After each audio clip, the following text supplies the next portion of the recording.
Welcome, guys, to the How to Maximize Profits and Dominate the Market. As Aaron mentioned, my name is Michel Valbrun, aka Money Making Mitch, certified public accountant, tax strategist, and award-winning author. And we are about to get into it. This is going to be a jam-packed session, so make sure you have your pen, you have your pad, and make sure you take some really good notes. And then at the end of this, I'm going to open it up for Q&A. So let's get into it. We plan on ending the session around 7:45. So I'm going to try to get through as much material as possible. So again, if you guys have any questions, let me know. Let me know in the chat. All right. So I want to quickly start off with the story, right? So it is August 15th, 2019. I'm in LA. I'm getting my mind right. I'm getting my money right, getting ready for the new year. And I'm at this conference, right? And I realized that it's actually Nipsey Hussle's birthday. All right. So if any of you all are familiar with Nipsey Hussle, he's this phenomenal rapper, the late and great Nipsey Hussle. He actually passed sometime last year. But he was really into entrepreneurship, buying back the community, and just doing a whole bunch of amazing work in the community. So I was like, I have to go out there, and I really want to see this mural that they painted of him right next to his Marathon clothing store. So literally during my dinner break, I hop in an Uber. Right, it's kind of close to the evening time. I head over there, and I get out. I start walking there. I'm like suited up from this conference, right? So I saw my suit on and everything, and I look at the mural, and this is amazing piece of artwork. And as I'm looking at it, I'm just reflecting and thinking about back on his life, his music, and kind of the legacy that he left. And as I was looking at that photo, I looked at like pretty much right above his right eyebrow, and it said the word prolific, and my mind was just like, it was blown. It was just something about that word prolific that really wanted me to get the inspiration of writing this book that I created, which is called Prolific Profit: How Successful Businesses Maximize Profits and Dominate the Market. This is literally the photo that I took when I saw that image of him. And that's what I wanted to talk about today. I wanted to talk about how we could all have prolific profit and why that's so important, and what we need to do as entrepreneurs, whether you're an entrepreneur just starting out in business, whether you are a seasoned entrepreneur. Really, the goal is to have prolific profit. And even during this pandemic and what we're seeing with the economy right now, it's even more important than ever to really focus on what we need to do in order to do that. So that's what I'm going to talk a little bit about today. So again, just to quickly introduce myself, my name is Michel Valbrun, a certified public accountant. And as you can see here, I've been in the industry for over 10 years. That's my book, Prolific Profit, at Sister Circle. It's a nationally syndicated show. I had the opportunity to be on there, share some tips about taxes. And really what we do and what we focus on is helping entrepreneurs, business owners, whether you're a new entrepreneur, seasoned entrepreneur, really helping you maximize your profits, and really do that through several services. So one of the services that we do is tax planning, which is helping you save money on taxes proactively. We also help you with cash flow management, which is going to be extremely important for you. And I'm going to talk about why that's important, and several other services. So that's kind of what we do. And I'm happy to say that in 2019, we've helped our clients save almost $9 million in taxes legally and ethically through our system. And I just want to quickly share too. So again, if you guys stick through the whole presentation, I do want to give you guys a bonus gift. So make sure that you guys stick around so I can go ahead and give you that bonus gift for watching the whole presentation. So the first part of this prolific profit system is, as I was coming up with the title of the book, and as I was really thinking back and looking at my career, I was thinking, okay, what did I do to help entrepreneurs, Fortune 100 companies, etc., really take their business, their lives to the next level? And when I really broke it down, it came out to this methodology, the system, which I call the CPA Success System. All right. So CPA, it's an acronym for these different sections here, right? So we have clarity, which is that C, we have power, which is the P, and we have A for accountability. And then if you look at it kind of like as an intersection of circles, you can see how each of these each of these components of the CPA system work together, right? So we have, if you have the combination of clarity and power, you have awareness. If you have the combination of power and accountability, you have results. And if you have the combination of accountability and clarity, you have growth. And then ultimately, at the end of the day, what you're trying to do is achieve prolific profit. And the first part of that, like I said, is clarity.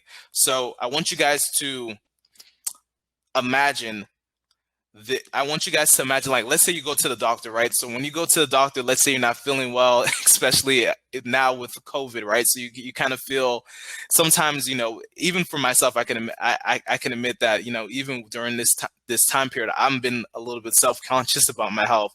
And one of the things that you do when you go to a doctor, right, is you go inside the office and they take your weight, they take your measurements, they ask you a whole bunch of questions about your medical history, kind of some of the symptoms that you're feeling. So you go through this whole process, a whole diagnosis of really evaluating where you're at. All right. And that's kind of what we need to do as entrepreneurs. You need to be very clear on where it is that you're at. And you need to be aware of, okay, now that you know where you're at, where it is that you're trying to go. And with that CPA Success System, we have the different components to really fill in that gap for you. But the first step is really going in and doing a diagnosis. And why is that important? So the first statistic I want to share with you is every year, 1 out of 12 businesses closes, right? And I hate to be the bearer of bad news and share this information, but it's true. It as an entrepreneur, especially if you're someone who's been in the industry for a while, you know that it's not necessarily the easiest thing to do. And there's so much uncertainty with the market. Unfortunately, a lot of businesses close. But really, what we're going to go through in this presentation, I'm going to share with you some systems and methodologies in order to increase your chances of surviving it and really being successful in the long term, because that's what we're trying to do. We're not in here to be able to kind of make some quick money and quick cash. We want to do this for the long haul. We want to possibly do this for, our lifetime or until retirement, and, be able to create a legacy for our family and our children. So that's number one. The second statistic is 96% of businesses fail within their first 10 years, which is a very, very startling statistic, but it's true.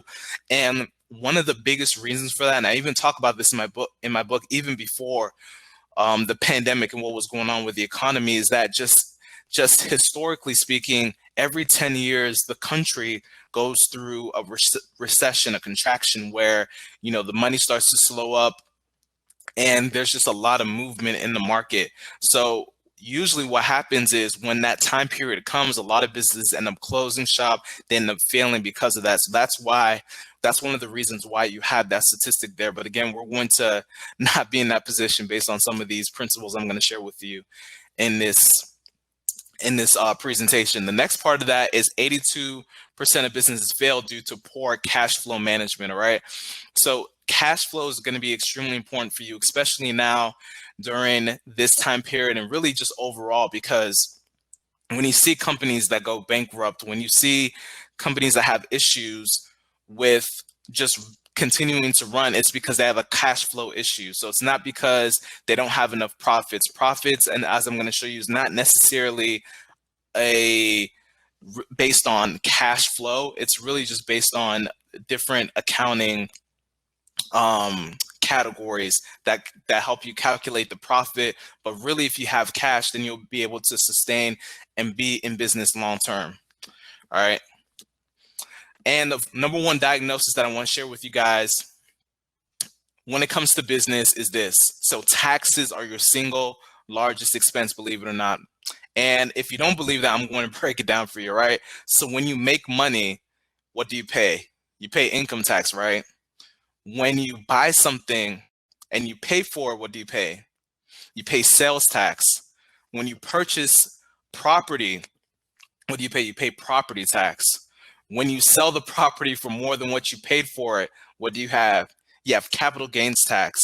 When you die, unfortunately, you pay estate tax. So really getting a handle and understanding taxes are going to be very, very important for you. And I'm going to go through a whole bunch of concepts and ideas that you need to understand when it comes to saving money on taxes. But I believe the biggest tax of all, believe it or not, and I hate to say this, is what I call ignorance tax, all right? And when I say ignorance tax, I don't mean it in a condescending way or a negative way. And actually, if you look up the definition of the word ignorance, it just means a lack of information and a lack of knowledge. So really, because you have that what I call ignorance tax, it's leading you to either overpaying taxes, is leading you to potentially put your business at risk of being closed down because there's information that you don't know, which is why I, I keep honing in and talking about the importance of having that power piece, which is why, as you can see, that all three components of the CPA Success System are going to be extremely important for you. And let's talk about the power piece. So before we get into the power piece, I want to quickly share a story with you. So as I was growing up, I'm originally from South Florida. My parents are from Haiti, which is why I have the name Michel. It's the French descent. And as I was growing up, I was just a very inquisitive kid, and I would go around and just ask questions. I always wanted to understand things, and I really wanted to be successful. I knew that, at a very young age, I wanted to have a lot of money. I wanted to, really be able to achieve what they call American dream and just have a ton of success. So, as I was doing this, I grew up in a single parent home, so I always go to my mother when it came to success, and I go up to her and I say, "Mommy, mommy, I want to be successful." And she says in her Haitian accent, like, "Michel, if you want to be successful, you have to go to school and you have to go to work." Okay.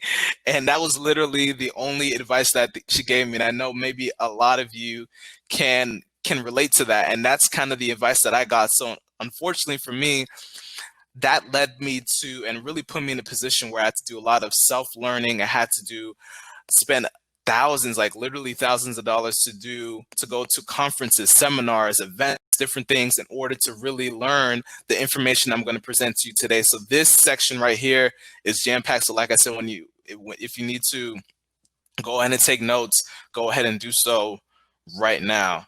So the first section, or the first component I want to share with you is tax-free requirements, right? So a lot of you guys, again, you may be just starting your business, you may be in business for a while, but I really want to break down to you, okay, how are you able to deduct things from your business? What are the 4 requirements that the IRS is looking at in order for you to do that? And I really broke it down to a acronym here, which is FREE. So how to have a tax-free year, potentially tax-free, right? How do you make sure that you have expenses flowing through the business that you can write off and be able to do that for business? So the first part of that is that F. So it needs to be for business, okay? So write down for business. So your expenses need to be for business. It needs to be related to, the business that you're in. And I'm going to give you a really good example in a minute, but take a second, look at your business and what expenses do you currently spend that could potentially be related to your business. That's one of the requirements. The next part of that is it needs to be regular.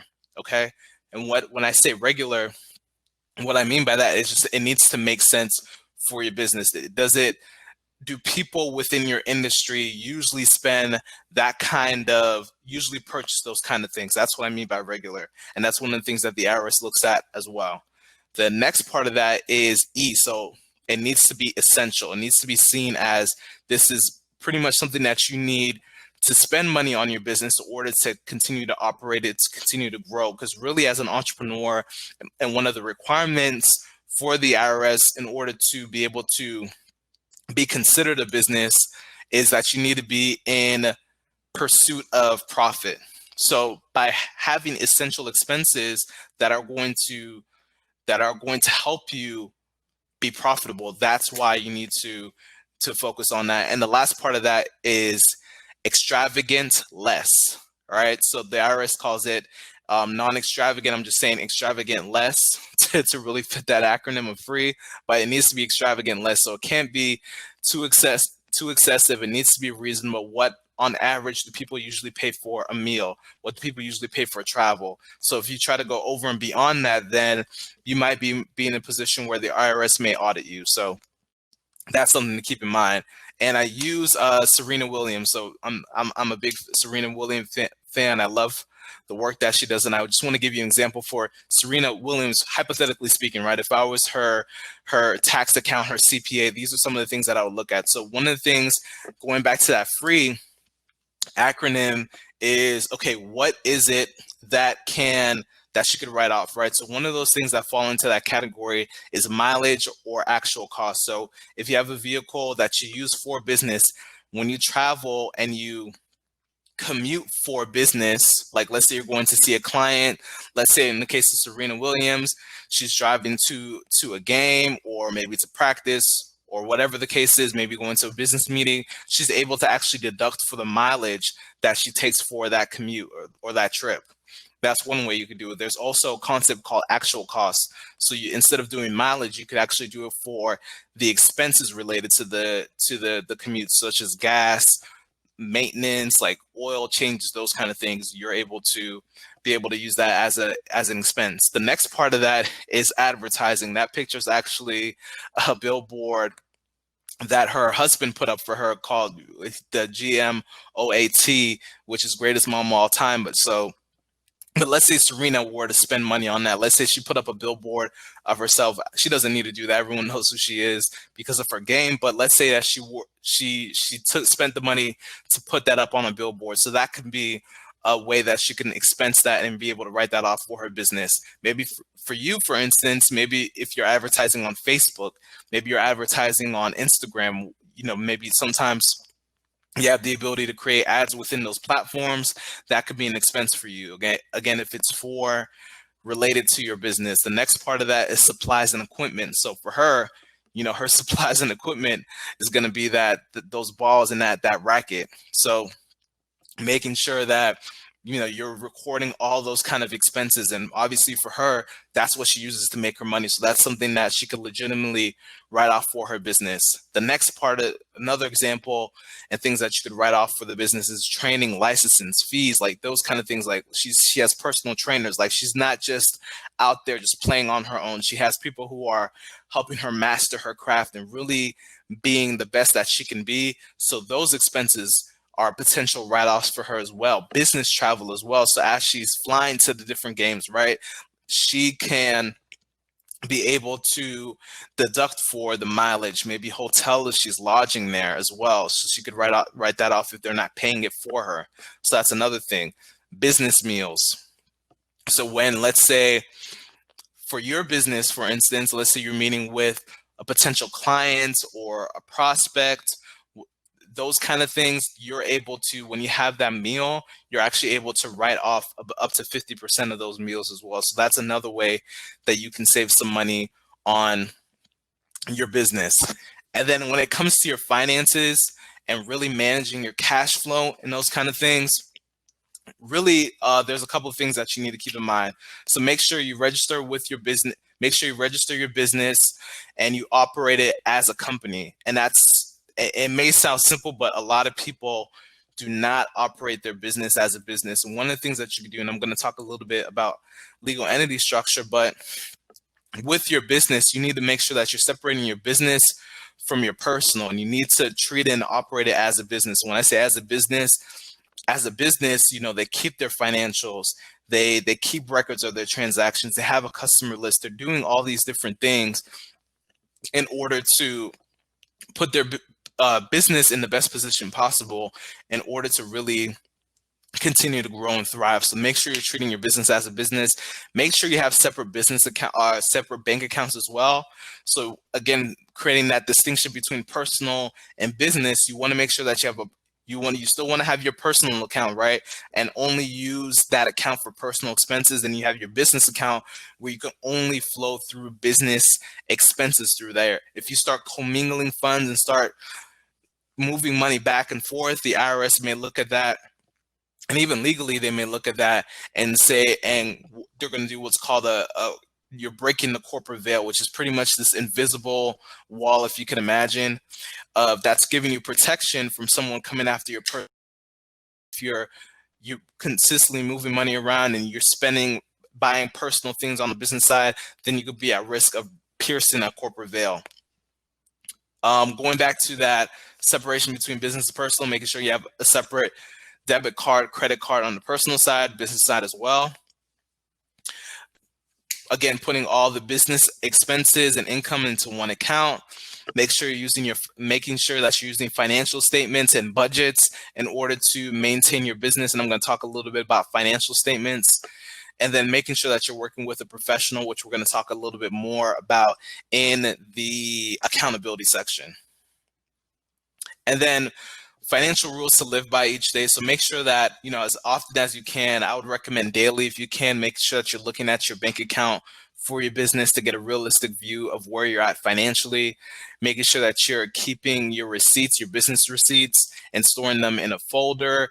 You can do it like on those different platforms that you can use. You can use Google Drive if you need to, maybe just save it somewhere that you'll know that you'll be able to have access to it. One of the requirements, one of the things that the IRS can do is if in the event that you get audited, they have the ability to go back and audit you for the past 3 years. So making sure that you're holding on to those records for at least 3 to 5 years, I recommend you doing it. And one of the things that you can do is you can just take your phone, take a picture of it. That's going to be super simple for you and really help you continue to be accountable to making sure that you're holding on to your receipts.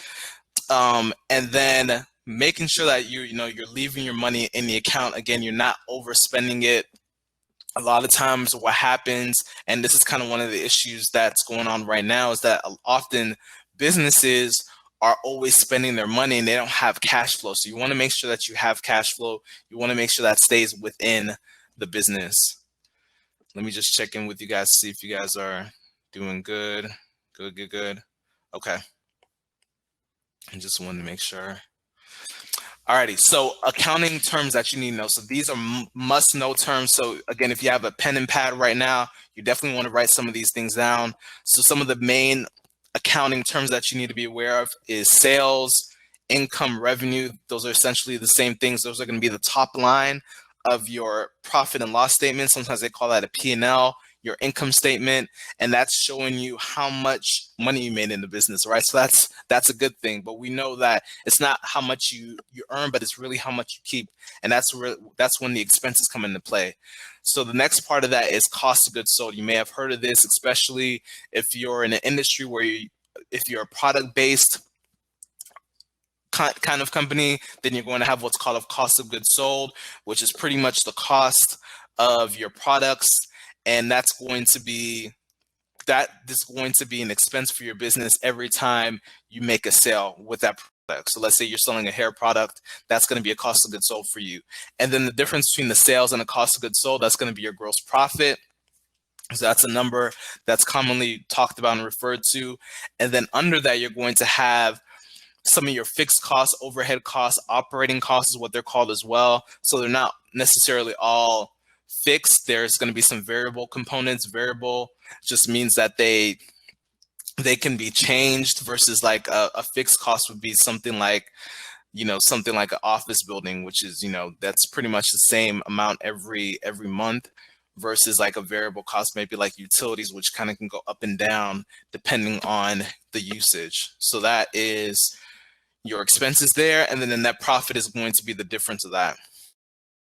That's like the simple formula of high level of what the P&L statement looks like. So you have, again, your sales, cost of goods sold, gross profit, your overhead, which is your operating expenses, and then your net profit. And then the financial statements. So really understanding the financial statements is going to be important. Again, if you need to work with a CPA or an accountant on that to help you understand, I highly recommend you do that, because these are going to be really critical to helping you understand and really plan out what you need to do for your business. So the first part of that is the balance sheet. So the balance sheet is pretty much showing the position of your company at a current state. So on the balance sheet, you have your assets, you have your liabilities, and you have your equity. So you have the assets on one side, liabilities and equity on the other side, and they need to balance. So they come out to the same amount.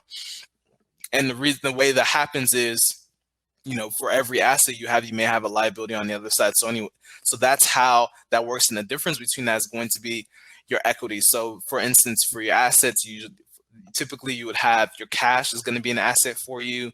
Maybe equipment that you have within the business, such as your computer, maybe an office building, if you own that can be an asset for you. A vehicle, that could be an asset for you as well.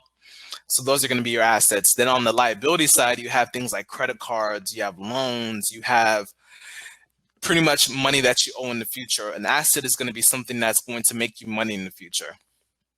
The liabilities are going to be something that you have to pay, an obligation that you have, and the equity is usually just going to be the difference of that. So shareholders, sometimes it's called shareholders equity. So that's going to be the difference there. The next part of that is your income statement. We talked a lot about the income statement. Again, your sales, expenses. So making sure that you're aware of that profit. But really, really an underrated, not talked about as often is going to be that cash flow statement. So cash flow statement is really showing with your business, okay, how much money do we have on hand and how is that money moving around? All right. So with the cash flow statement, there's really 3 different classifications for the cash. The first one's going to be operating cash, you have investing cash, and you have financing cash. So with that operating cash, that's going to be cash that you use when you make money, when you spend on operating expenses. Investing cash, that's going to be more if you're buying like an asset. So let's say you're buying a building, for instance, a vehicle, and then that financing cash is going to be the cash that you receive from a loan. So if you're to look at a cash flow statement and a lot of cash that they have is coming from loans, that could be an issue, right? Because they're not necessarily generating that money on their own. They're pretty much taking out a loan in order to have that cash. So that can be maybe a potential red flag or just something to be aware of. Same thing with your business as well. And then another last bullet point on the financial rules to live by is just making sure that you're keeping track of your income and expenses on a monthly basis, making sure that you're forecasting as well. So just really predicting, okay, when am I going to, what am I expecting to make in the future, and just really planning. It's going to help you be better prepared. And one of the things about preparing and planning and all that kind of stuff is it really sets and directs your mind into achieving that goal. And I don't want to get too much into the science of it, but there's something called the reticular activating system, and basically it's a mechanism within your brain that helps you identify things a lot more quickly, and it helps you focus on the target. For instance, let's say you're in the market for purchasing a vehicle, right? Let's say you wanted to purchase like a Honda Accord, for instance. What your brain's going to do is it's now going to classify that as important, and then pretty much now when you start looking around the streets, all you're going to see is Honda Accords, because now your brain has classified that as important. And it's not that Honda Accords just popped up out of nowhere. They've always been around, but now your brain is focused on it, and it's directed on that. And that's the same thing that's going to happen for you once you set down your goals, you set down your forecast, and really work on achieving those goals. And then talking about cash flow as well. So cash flow, again, a couple of strategies for you to increase your cash flow and make sure you have positive cash flow is an easy one is increasing the number of items that you sell, maybe looking at increasing your prices if you're selling, whether you're selling services or products, it actually doesn't matter. So, but just making sure that you're conscious of increasing your prices.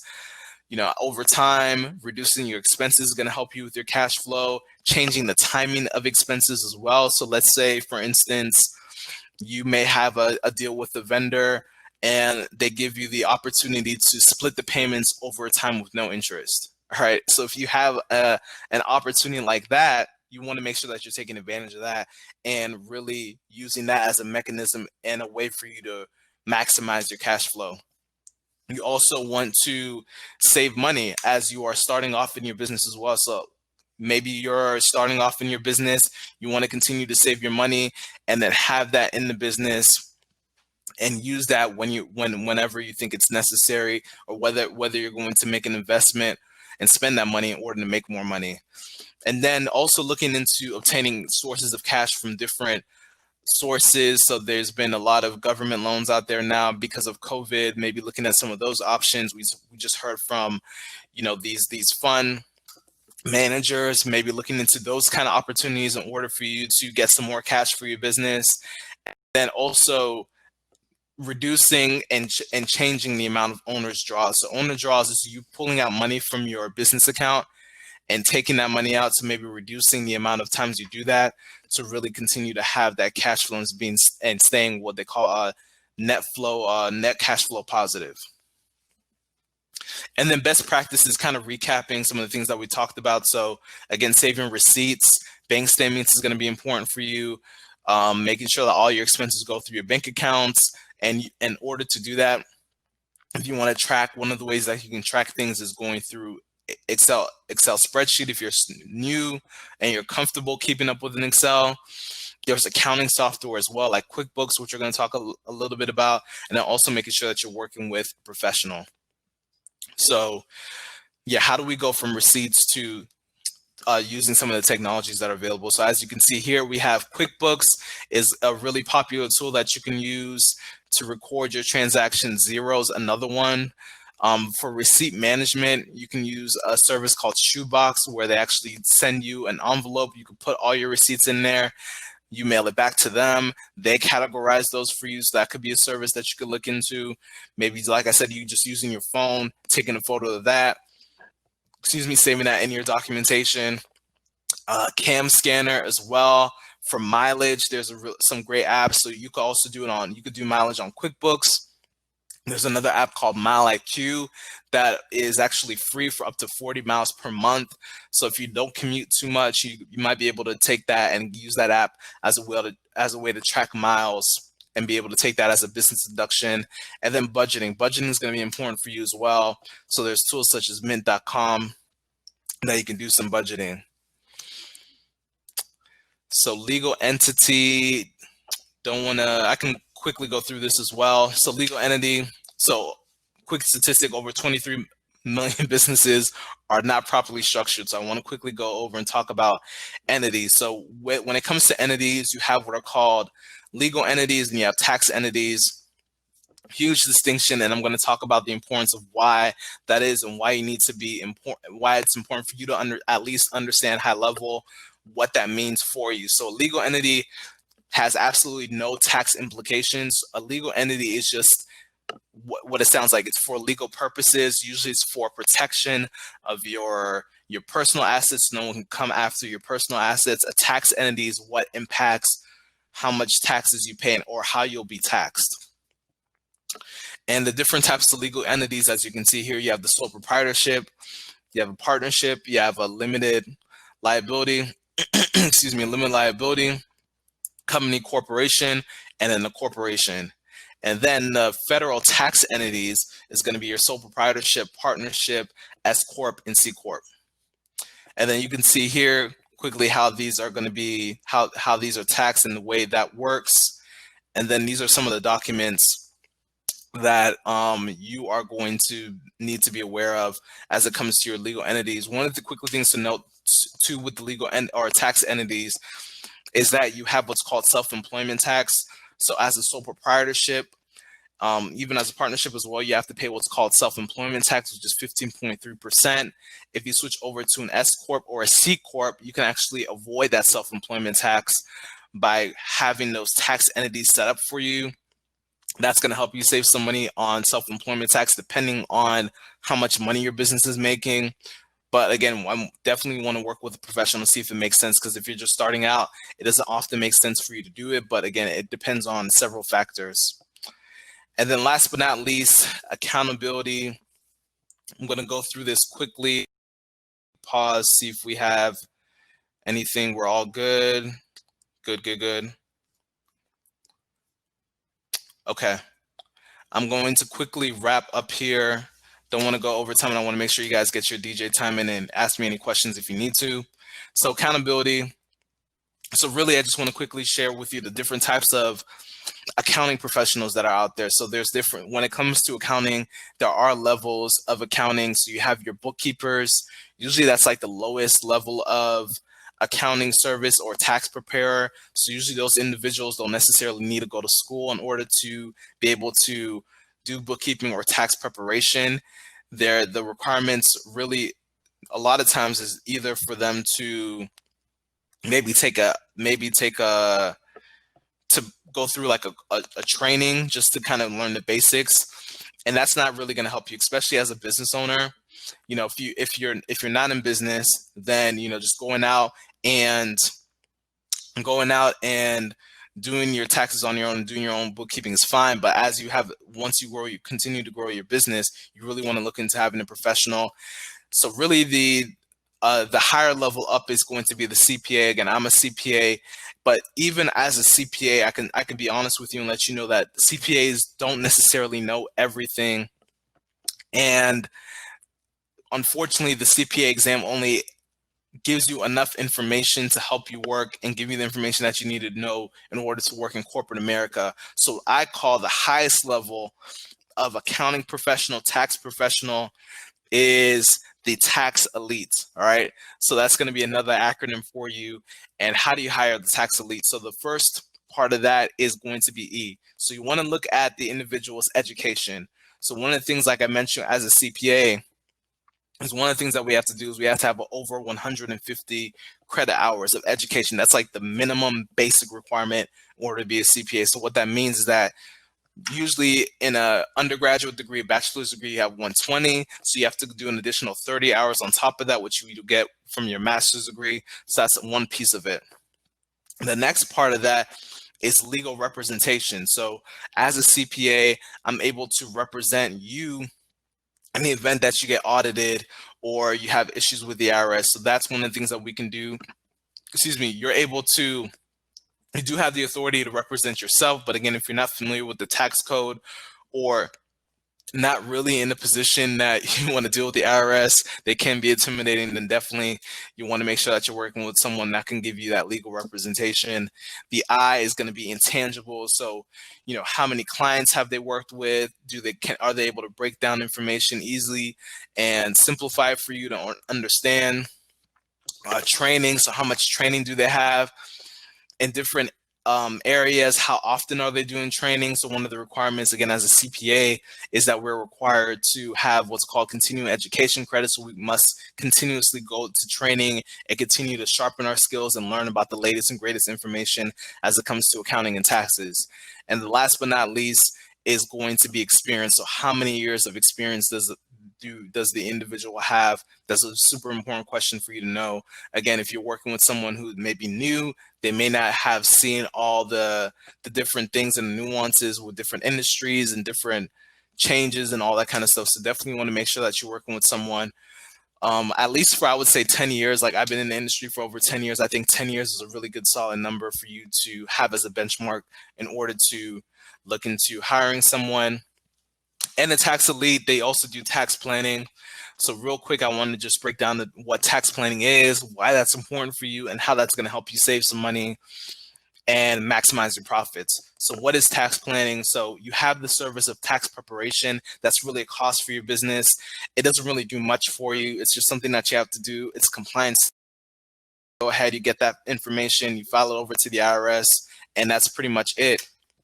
With tax planning, it's really investment with a high ROI, and it really helps you save money on taxes. So again, it's proactively planning that out the year and working with a professional let you know, okay, what is it that you can do in order to save money on taxes legally and ethically.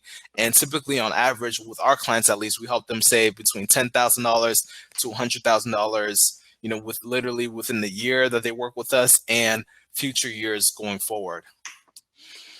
And then really what tax planning, so you can see here, so tax prep is done after the year is over. So if you're looking at 2019, at the end of 2019, you would have done, hopefully you've done your taxes already.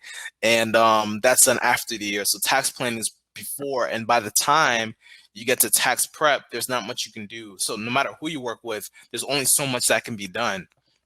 So again, you want to make sure that you're proactive and you're doing that in-depth analysis to see, okay, where am I in my life? Where am I with my business? What's going on with the current IRS and regulations, all the things that they're putting in place, and how is that going to benefit me proactively? So when it comes down to tax time, there's no surprises. I can have that peace of mind, and I can know that I'm paying the least amount of money as possible on taxes, legally and ethically. And then really basically what we'll be doing together, so we'll be going, if we would work together on the tax plan, we'll be going over deductions to help you maximize your deductions. We'll be looking at legal entity structure. We'll be looking at retirement, insurance, legal loopholes that apply specifically to you, looking at the Tax Cuts and Jobs Act, which is one of the new regulatory changes when Trump came into office, and looking at some niche specific strategies. And really, again, the power of tax planning is really, it's proactive versus reactive. Like I said, when you do tax prep, you're trying to react, you're trying to change things, you're trying to do things last minute, and you may end up with a big tax bill. Versus tax planning, it's more proactive, it's planning, it's more of an offensive line. So again, you are scoring points, which is just points, more money in the bank for you, your family, your business, and your children as well, and a peace of mind. And I'm just going to go ahead and skip through all these just to make sure that you guys have time. And then really just quickly, just our process, just to share with you. So basically, if you decided to reach out to us, we would just jump on a call with you, pretty much walk you through doing a deep analysis, kind of like that example I showed you with the doctor, going through your history, kind of where you're at, where you've been, where you're looking to do. And then it's going to give us an opportunity to diagnose your situation, to give you specific information, doing a kickoff call with you, sending you a tax plan literally within a month, and then doing follow-up as needed and helping you implement those strategies. And, again, these are a list of things. So if that's something that you're interested in, definitely feel free to reach out to us. And let me see. And then again, the bonus gift for sticking around. So if you stuck around through this presentation, definitely appreciate you. So what you're going to get from me is a free ebook going over some of the concepts that I talked about today. A lot of it centered around taxes, and then also a free strategy session as well. So if you're interested in working with us or just having a conversation with us, then definitely feel free to reach out to us at valbrungroup.com/schedules. I forgot to add that S. It's supposed to be an S at the end for schedules. So that is it. Again, thank you guys so much. It's been an honor.